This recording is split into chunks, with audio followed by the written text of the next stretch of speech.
नमस्कार, मैं प्रमोद नारायण मिश्र, पानी टंकी चौक स्थित जनक आयुर्वेद अनुसंधान केंद्र एवं चिकित्सा केंद्र में डॉक्टर ललन तिवारी वैद्य जी के साथ विराजमान हूँ। वैद्य जी इधर दम्मा के बारे में बहुत सुन रहे हैं। दम फूलने की बीमारी ज़्यादा लोगों को हो रही है। हम चाहते हैं कि ये दम्मा क्या है, इसका क्या इलाज है। सारे दर्शकों को नमस्कार, आपके टीम को भी धन्यवाद। दम्मा कहते हैं जिसको दम फूलता है ना, उसी को दम्मा कहते हैं। शुद्ध भाषा में उसको श्वासकाश भी कह सकते हैं। दम्मा का वर्णन करना एक दिन में संभव नहीं है, लेकिन फिर भी हम संक्षेप में बता देते हैं कि दम्मा कई प्रकार का होता है। दम्मा प्रदूषण से भी होता है।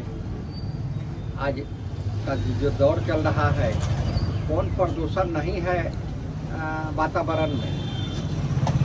वायु प्रदूषण है, धूल प्रदूषण है, पानी प्रदूषण है, ध्वनि प्रदूषण है, सब तरह का प्रदूषण है। इसमें कोई बीमारी हो जाए तो आश्चर्य की बात नहीं। और उसके बता रहे थे कि दम्मा कई प्रकार का होता है। जैसे मान लिया कि धूल, धूप, धुआं, ठंडा से किसी को एलर्जी हो जाता है तो उसको भी दम फूलता है।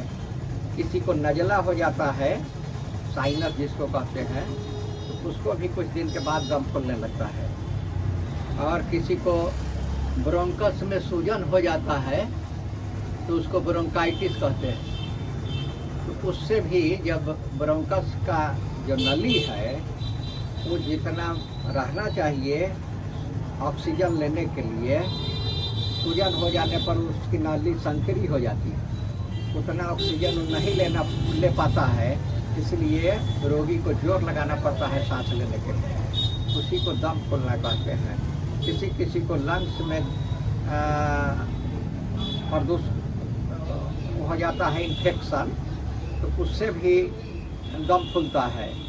हार्ट में किसी को सिकुड़न हो जाता है, किसी का हार्ट फैल जाता है, उस परिस्थिति में भी दम फूलता है।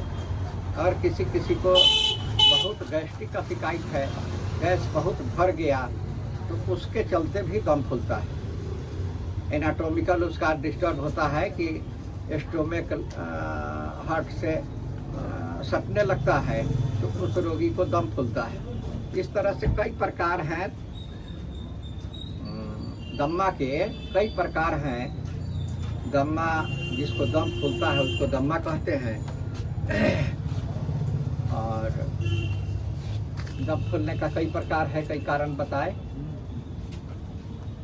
और कुछ पूछना हो तो पूछिए। ये जो आपने प्रकार बताए, अब इसका इलाज भी तो बता दीजिए। हाँ, दम्मा के कई प्रकार, कई इलाज भी होते हैं। जैसे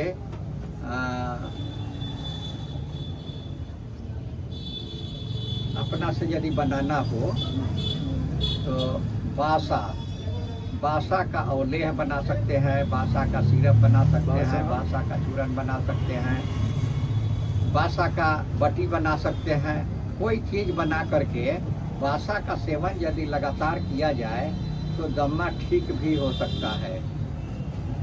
और उसके साथ यदि और चाहिए दूसरा तरह से बनाना है चूरन, तो बासा, छोटी कटेरी, मुलेठी, पीपल, बंसलोचन, ये सोठ इत्यादि को एक साथे मात्रा के अनुसार मिला करके खट्टी बनाया जाता है, तो उससे भी दम्मा में फायदा करता है। ये सीतोपलादी चूर्ण भी आप थोड़ा दिन लंबा चला दीजिएगा तो उससे भी फायदा करता है। सिरप बहुत तरह का आता है, टेबलेट आता है। किसी योग्य वैद्य के देख रेख में उस सब का सेवन कराना चाहिए। वैद्य देखेंगे नारी पकड़ करके कि किस प्रकार का दमा है। अभी जो कई प्रकार का बता हाँ, गए हाँ, उसमें उसमें किस प्रकार का दमा है, हाँ। नारी परीक्षण करके देखेंगे, और अलग उसके अलग अनुसार वो अलग अलग इलाज इलाज करेंगे, करेंगे। दवा देंगे, ठीक। तो उससे रोगी को फायदा हो सकता है।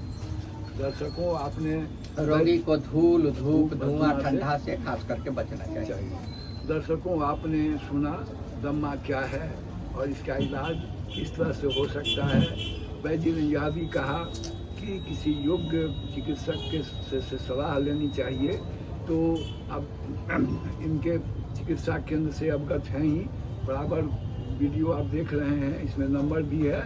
अगर इस तरह की बीमारी का आप शिकार हैं तो वैद्य जी से आप मुलाकात भी कर सकते हैं। ये वीडियो आपको कैसा लगा, लाइक शेयर कमेंट कीजिए, सब्सक्राइब भी कीजिए ताकि नया नया वीडियो आपके सामने